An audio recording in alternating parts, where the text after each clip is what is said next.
Hello, hello. Hi, gang. Your Thursday poll question. Is President Trump ever going to fly on that gifted Qatari jet as Air Force One while he's still president? Yeah, I'm loving that issue for reasons I shall explain in just a moment. New York, Philadelphia, and Detroit baseball, plus the New York Hoops. Holy smokes.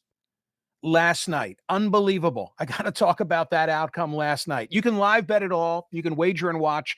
Live betting is better on the BetParks app in Pennsylvania, New Jersey, and Maryland, and on the Play Gun Lake app in Michigan. Bet individual player performances in baseball like player hits, home runs, RBI, strikeouts, or points, rebounds, and much more for Pro Hoops playoffs. That buzzer beater last night, which sent the game into overtime. Can you imagine how that impacted a lot of folks at Bet Parks and Play Gun Lake who had skin in the game and had some fun?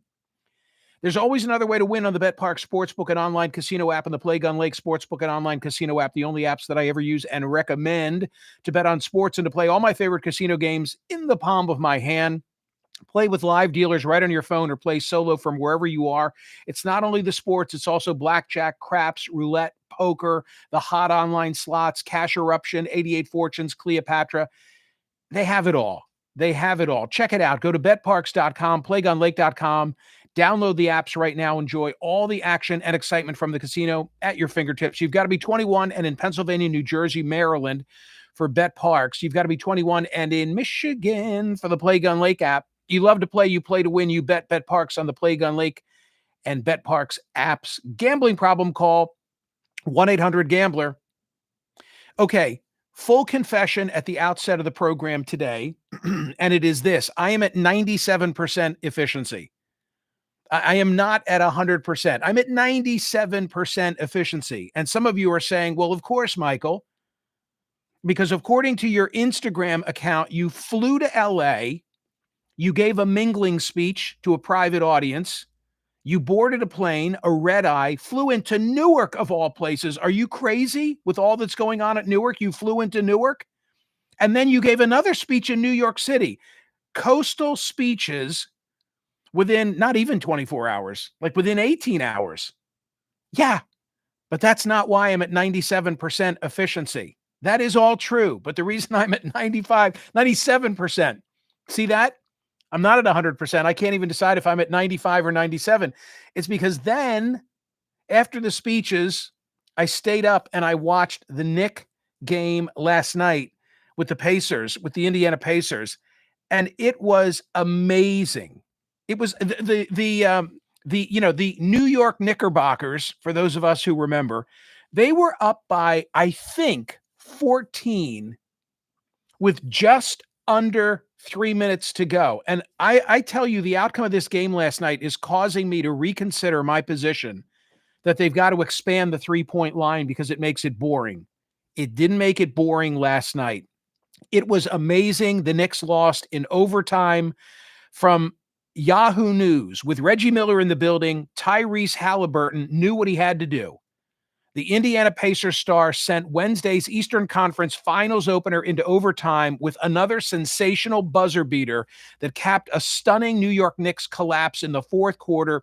It led to a 138-135 Pacers overtime win to steal a 1-0 series lead in front of a stunned Madison Square Garden crowd. Thanks in large part to a hot 3-point shooting from Aaron Nesmith, the Pacers rallied from a 113-98 deficit in the final 5 minutes of regulation, trailed the Knicks 125-123 with 7.3 seconds remaining. The Pacers got the ball into the hands of Halliburton, who dribbled full court, circled back past the 3-point line with a chance to win the game. As the clock ticked down, he stepped up, shot from the top of the key. The ball bounced off the back of the rim, straight up, and then through the net. It was amazing. I had just been in New York City with someone going to the game. And I'm like texting late last night, and I didn't get a reply. Did you stay till the end? Because I have to say, this is terrible, but if it, all I could think of is if it had been me and the Knicks were up by 14 and there were less than 3 minutes to go, Even though it's a playoff game, full confession, I'd have probably been worried about the parking or the subway and the ride home. So there's that. Okay, on more serious matters, the lead story today at Smerconish.com. 2 staff members of the Israeli embassy in Washington shot and killed Wednesday evening while leaving an event at a Jewish museum. The suspect yelled, "Free, free Palestine," after he was arrested. Israeli Foreign Minister Gideon Saar identified the victims as Yaron Ishinsky and Sarah Milgram. They were leaving an event at the Capitol Jewish Museum when the suspect approached a group of 4 people and opened fire.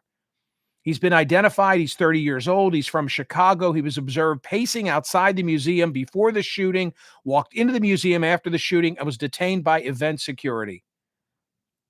The facts are developing. The known facts are developing. I was just in that area last weekend. So sad. So sad. And coming amidst a lot of developments relative to Israel and whether they have plans to attack Iran, a subject of today's conversation with Admiral James Stavridis. And then another developing issue, House Republicans this morning passed a sweeping bill full of President Trump's legislative priorities, marking a major win for Speaker Mike Johnson. The question was never whether any Democrats were going to support it, because they never were going to support it. The question was always one of whether Johnson, he could afford to lose 3, and I think he lost 2. But the question now is, it goes to the Senate, this big, glorious bill of the president's, and then it comes back to the House. What will it look like when it comes back to the House? And that's going to take a while. Summer will be well underway. Summer will be toward the end when that all plays itself out. Yesterday, poll results at Smerconish.com. Thank you, Ellie Honig, for holding down the fort. Should police be permitted to use facial recognition technology in public spaces to identify and locate individuals wanted by law enforcement? I'm blown away by the more than 31,000 who voted and the conclusion. It was 80-20 yes. 80-20 yes. Why was I asking the question? Because 2 days ago, Nathan Fried Wessler from the ACLU was on the program talking about exactly that. There had been a deep dive by the Washington Post, which began this way. For 2 years, New Orleans police secretly relied on facial recognition technology to scan city streets and search of suspects, a surveillance method without a known precedent in any major American city that may violate municipal guardrails around the use of technology. And with my guest from the ACLU, we talked about some of the controversies that surround it, namely, will that information get into the private sector, and for how long will police use it? Like, none of us object to it if there's an Amber Alert. None of us object to it. We want it used in the aftermath of an event like 9/11 or the Boston bombing. Imagine the Boston bombing takes place, and you immediately want to know, well, what cameras in the area captured that? Please use the facial recognition. Oh, the Tsarnaev brothers, where might they be now?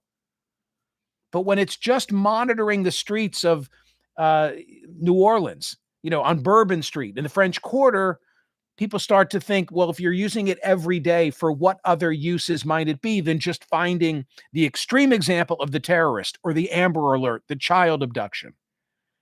Great poll question. Okay, relative to today, I want to put something on your radar screen and also kind of circle to the poll question of the day as follows. Going to do the weaving. From Politico, as jaw-dropping presidential activity goes, this one takes some beating. Tonight, President Trump will host more than 200 wealthy crypto bros for a private dinner with the president as a special reward for their $400 million investment in his personal meme coin. Trump is going to head to his DC area golf club at 7 p.m. as the star guest of what this is Politico's coverage, distressingly garish official website describes as the most exclusive invitation in the world. Black tie preferred, the invite says, but not obligatory. The biggest 25 investors will also be invited to a small VIP reception with the president ahead of the gala. There's a lot of criticism. Senator Chris Murphy among them, quote, the Trump coin scam, he says, is the most brazenly corrupt thing a president has ever done. Richard Blumenthal says it's an unprecedented pay-to-play scheme to provide access to the presidency and the highest bidder. These meme coins are sold on exchange markets. The money does not go to Donald Trump directly. The invitations for the dinner state that Trump is, quote, appearing as a guest and not soliciting funds. However, about 80% of Trump coins are held by Trump Organization affiliates.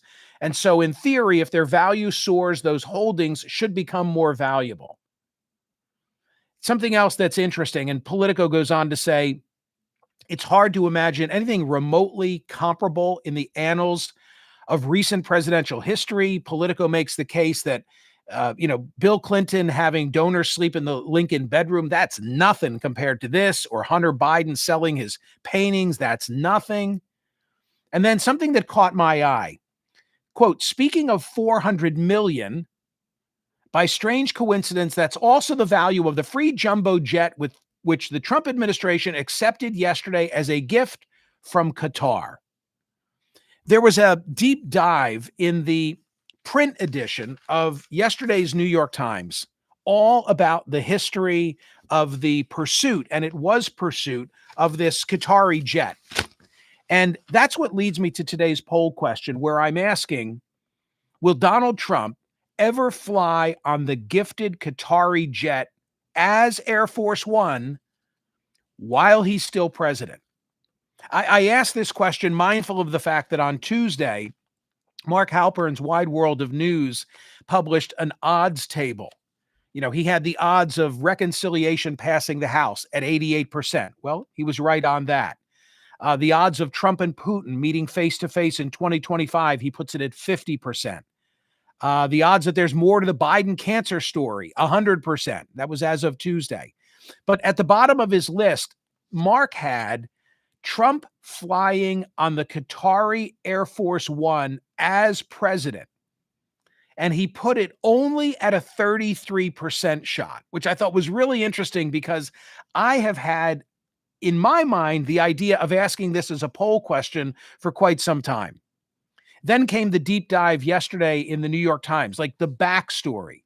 The lead says this: President Trump wanted a quick solution to his Air Force One problem. The United States signed a $3.9 billion contract with Boeing in 2018 for 2 jets to be used as Air Force One. But a series of delays had slowed the work far past the 2024 delivery deadline, possibly beyond Donald Trump's second term. Now, Mr. Trump had to fly around in the same old planes that transported President George H.W. Bush 35 years ago. It wasn't just a vanity project. Those planes, which are no longer in production, require extensive servicing and frequent repairs, and officials from both parties, reaching back a decade or more, have been pressing for replacements. I think that's a really important point to make, because it becomes a vanity project for Donald Trump when I tell you more about the Qatari jet. But by all accounts, we need a new Air Force One. In fact, we need a pair of Air Force One. So we've got aging planes. They're constantly in need of service. The parts are becoming more hard to find because they're 35 years old. Boeing has struggled with the replacement, and Trump, he wants the plane yesterday. So the key, I thought, was one of, here's where I'm building. Where I'm building is, so the government has now accepted the plane, and there's going to need to be a significant retrofit for this Qatari jet. And those people who've been interviewed and are on the record and are knowledgeable, they say, given what it requires to become the Air Force One from a security perspective, it's going to take a long time and a lot of money that will trump, pun intended, the value of the plane. Is Trump about to order the military, the Air Force in particular, to scale back what they would typically do in a circumstance? Well, nothing's typical about this, but what the authorities, the experts say is necessary to make it safe and effective? Is he going to scale that back just so he gets to use it? From the Times, the story of how the Trump administration decided that it would accept a free luxury Boeing 747A from Qatar to serve as Air Force One involved weeks of secret coordination between Washington and Doha. The Pentagon and the White House's military office then swung into action, and Mr. Trump's Middle East envoy, Stephen Witkoff, played a key role. The Times then go on to explain they interviewed a lot of people, 14 people with knowledge. They say it started when the White House military office, which oversees presidential travel, compiled a list of every late model 747 on the market with a business jet layout that could more quickly be retrofitted into an airplane. This is kind of interesting. How many of those do you think there were? How many 747 late model planes that fit that general spec are on the market? 8. 8 of them, including a flashy double-decker jet that Qatar had been trying to sell for several years. The Emir of Qatar had already donated the same model plane to Recep Erdogan, the Turkish leader.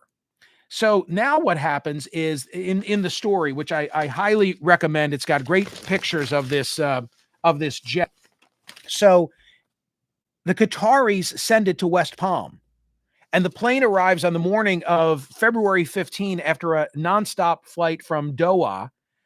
President Trump leaves his club, takes a short ride to the airport, steps out of his limousine at 10 a.m. to lay eyes on a plane that once had been used by the Qatari royal family. The sales brochure says every surface and detail in this room reflects the opulent design. The highest level of craftsmanship and engineering prowess was applied to outfit the interior meticulously. And by all accounts, it was love at first sight. Like, Trump sees the plane and he wants it. Mark Folkrod is quoted in the story. He's an aerospace engineer. He says, "It is a big beast. Boeing made a great airplane. It's a classic piece when you do the VIP version, but such planes have a limited number of buyers. You might find that one-off guy that has a super ego that wants to buy one and ride around in it. The cost of operating the plane, $25,000 per hour. They've been trying to sell it since at least 2020. I keep hearing 400 million. But the Times story and this expert, Folkrod, and he was involved in trying to sell it for the Qataris, says the real value today is between $150 and $180 million. Why would Qatar be willing to gift this plane? Why would they be willing to, have such a benefit bestowed upon Donald Trump and the United States? It's because Qatar wants to curry favor with the U.S. for, among other reasons, help keep their rivals, including Saudi Arabia, at a distance. Having this kind of a relationship with the United States is to their benefit. They're both Sunni majority countries, but the Wahhabism, the Wahhabist influence in Saudi Arabia is more prevalent than it is in Qatar. Qatar's a more open society. I've been to Qatar. The practical problem is that even if the terms of the transfer are finalized, current and former Air Force acquisition officials have cautioned that getting the plane ready isn't going to be easy. Boeing has already spent 5 years transforming the standard 747 planes that the Pentagon had bought as the Air Force One jets. And now this is going to require upgrades that include communication capabilities, missile defense systems, and other measures to protect the planes from electromagnetic pulse that could be caused by a nuclear bomb. So it's going to take a lot of work. It's going to take a lot of work, including ridding the jet of any hidden electronic listening devices and adding those advanced communication equipment and specialized systems to protect the plane from a missile attack or other threats. And the cost is estimated to be at least $1 billion. Mark Folkrod, who I just quoted from a moment ago, the expert quoted by the Times, says preparing a new plane for use by a U.S. president would take years. And no new appropriation for any work on the plane has been approved by Congress thus far. So the question is whether President Trump is going to waive the requirements. All the experts are saying if you do this, it needs advanced security systems installed, and it's going to take a long time, and it's going to cost $1 billion. But he is champing at the bit to put his fanny in one of the seats on this plane. Final thought. Eric Lipton is one of the investigative reporters who wrote the coverage for the Times that I've been quoting. And I was reading the comments that are appended to the story, people going back and forth and raising issues. And he said this. I thought this was insightful because he's the one who invested all the time. Donald J. Trump is right to be frustrated with Boeing that it has had so many snafus that have delayed the delivery of 2 747-8 jets that will be designed when POTUS flies on them as designated, it should say, as Air Force One. But the circumstances of arranging for a gift of a third plane from the government of Qatar really demanded an investigation by the Times. And in this story, we explain just how this offer, quote unquote, came about. At its core, it's not just about a president who loves luxury and flashy planes, as Trump obviously does. It's also about the very unusual role that his Middle East envoy, Stephen Witkoff, plays, as he is both an advisor to Trump and a fixer of sorts for a range of chores, including pushing the government of Qatar to donate the plane. And then it goes on to talk more about him. Okay. The question now that there has been formal acceptance of this airplane to be designated as the new Air Force One, worth somewhere in the range of $150 to $200 million, requiring extensive work, perhaps as much as $1 billion, and in need of significant modification, A, to make sure that it doesn't have listening devices, and B, so that it really can be Air Force One. I'm asking you, is Donald Trump ever going to fly on that gifted Qatari jet as Air Force One while he's still president? Halpern earlier in the week placed it at 33%. I'm not going to tell you yet how the early voting is going. You could also tell me, which is the worst ethical situation. The meme event tonight at the country club not far from the White House, or is it the gifting of the jet? And I have to just repeat and say, by all accounts, we need a new Air Force One. We need a pair of Air Force Ones. So is this the way to do that? Is this the best short-term solution? Like and subscribe, and set yourself up for notifications, please. And go vote on today's poll question at smerconish.com. It's a fun one. I hope you get a kick out of it. I've been wanting to talk about this Air Force One issue for a long, long time. And today is the day. See you, gang.